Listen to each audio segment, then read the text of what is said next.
नमस्कार मित्रमंडळी, मी दीपा गवी स्वागत करते तुम्हा सर्वांचं। तर मंडळी, आज आपण ना मस्त अशी अमृतसरी पनीर बुर्जी बनवणार आहोत। सहसा आपण अंड्याची बुर्जी खूप बनवतो, पण आज आपण ना व्हेजवाल्यांसाठी किंवा नॉनव्हेजवाल्यांसाठी सुद्धा मस्त अशी अमृतसरी पनीर बुर्जी बनवूयात। आणि यासोबत ना मस्त नान रोटी बनवायची आणि कांदा लिंबू ठेवून मस्त याला एन्जॉय करायचं। तर बनवायला अगदी सोपी आहे, नाश्त्यामध्ये लहान मुलांच्या बनवू शकता तुम्ही, मोठ्यांना सुद्धा खूपच आवडेल। तर आता चला मग सुरुवात करूया बनवण्यासाठी।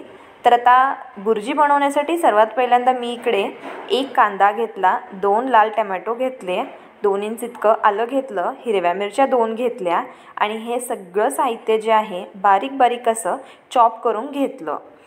तर चला आता काय करूयात, एक पॅन घेऊयात, त्यामध्ये आपण आता इकडे 2 चमचे इतकं बेसन जे आहे ते चांगलं भाजून घ्यायचं आहे।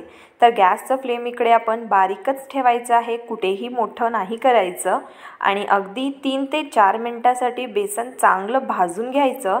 थोडासा सुगंध यायला सुरू होतो बेसनचा, त्यानंतर मग ते साईडला काढून ठेवायचं। आणि तर चला आता काय करूयात, एका पातेल्यामध्ये 2 चमचे इतकं ताजं दही घेऊयात, जे जास्त आंबट नसलं पाहिजे। आणि त्यानंतर मग ते चांगलं मिक्स करून घ्यायचं दही, आणि मग त्यामध्ये काही मसाले घालायचे। तर आता मसाल्यांमध्ये मी सर्वात पहिल्यांदा गरम मसाला 1 चमचा, लाल मिरची पूड 1 चमचा, साठवणीचं आपलं तिखट असतं ते 1 चमचा, त्यानंतर हळदी पूड पाव चमचा, त्यानंतर धनेपूड 1 चमचा आणि चवीपुरतं मीठ घालून मस्त याला एकजीव करून घ्यायचं।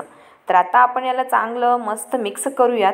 आणि त्यानंतर मग काय करूयात, यामध्ये ना आपण जे भाजून घेतलेलं बेसन होतं ना 2 चमचे, ते सुद्धा घालूयात। तर आता बेसन घालून सुद्धा याला चांगलं असं मिक्स करून घ्यायचं। बेसनच्या गाठी नसल्या पाहिजेत इतकं याला फेटून घ्यायचं।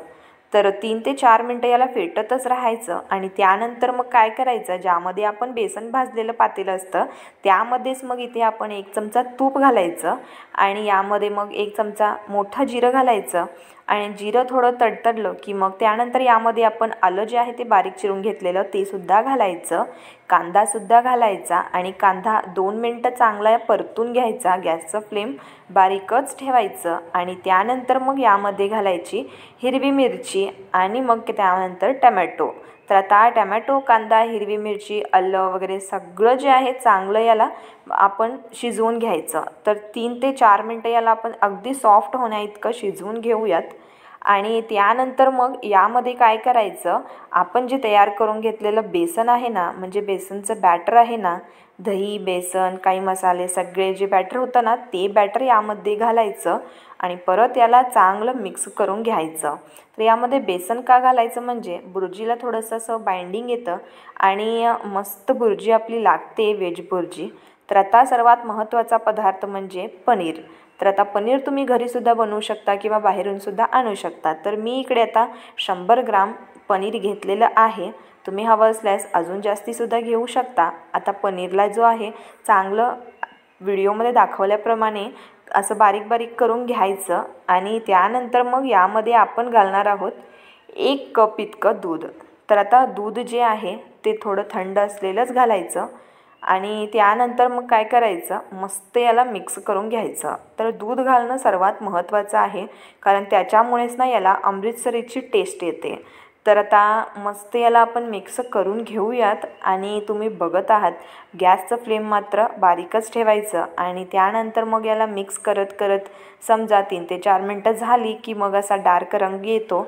आणि त्यानंतर मग यामध्ये कसुरी मेथी घालायची क्रश करून, त्यानंतर भरपूर अशी कोथिंबीर घालायची वरून। आणि मग एका तडका घ्यायचा, त्याला तडका म्हणजे त्यामध्ये थोडं तूप घालायचं, 1 चमचा लाल मिरची पूड घालायची आणि मस्त जो तडका आपण तयार करतो ना तो यावरती वरून असा मस्त घालायचा।